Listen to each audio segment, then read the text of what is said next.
Today I just wanted to quickly go through with you what I tend to do with old lemons and limes. So I had these left over from Christmas, so we're now on the 24th of January, so they've been going a long time.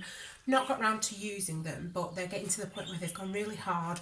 Probably not going to use them anytime soon. So what I've done, I just popped them in a jug with some boiling water for about 10 minutes, and it just helps to soften them up a little bit again. So this one in particular is still a little bit hard, but I'm not going to bother with the skins. I just really want the juice out of them. So all I'm going to do, I'm going to chop them up, juice them and pour them into a little mould here. You can use anything that you've got really, if you've got little plastic pots or even if you've got ice cube trays, but these I find are a nice little handy size. And then once I've filled them, I'm going to pop them in the freezer, leave them to freeze, take them out, just put them in a bag and keep them in the freezer. Then if I ever need any lemon or lime juice, I've got them to hand, it's already in the freezer, and all you need to do is pop them out and let them defrost.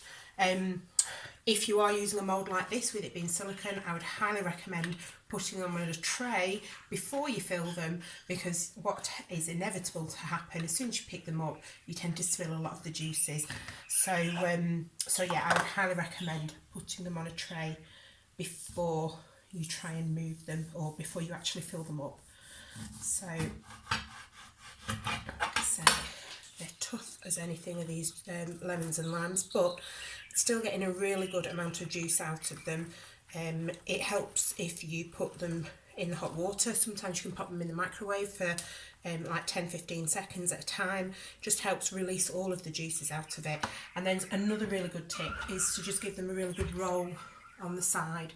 It just tends to get all the juices going inside of them, and it's a lot easier to juice them when it comes to chopping them up and popping them in through the juicer here. Now, I'm not too bothered about all of the little segments being in there. Certainly if I'm making like a key lime pie or a lemon meringue pie, I think it's quite nice to have all the little bits, all these little bits that tend to come off it. So if any of them have gone in here, not too bothered. I've got one little stray seed here, we'll just get that out, we don't really need that. And again, just before I pop the juice in, nearly forgot then, I remembered, so just going to pour them into our little, what we're going to call it, mould here. Couldn't think of the word. So one lemon then has just filled one of those moulds nicely, so that's a really good indicator as well. If you have any of those recipes that tend to say the juice of one lemon or half a lemon or anything like that, you know that you've got one entire lemon in one of those cubes there.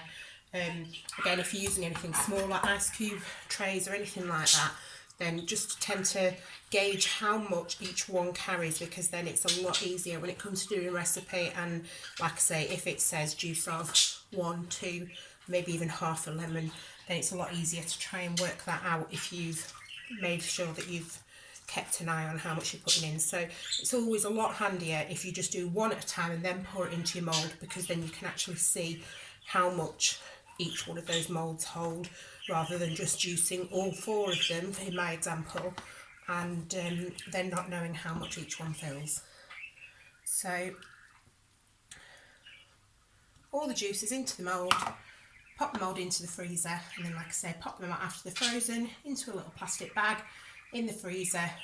Great way to keep them. Bye! It's not stopping.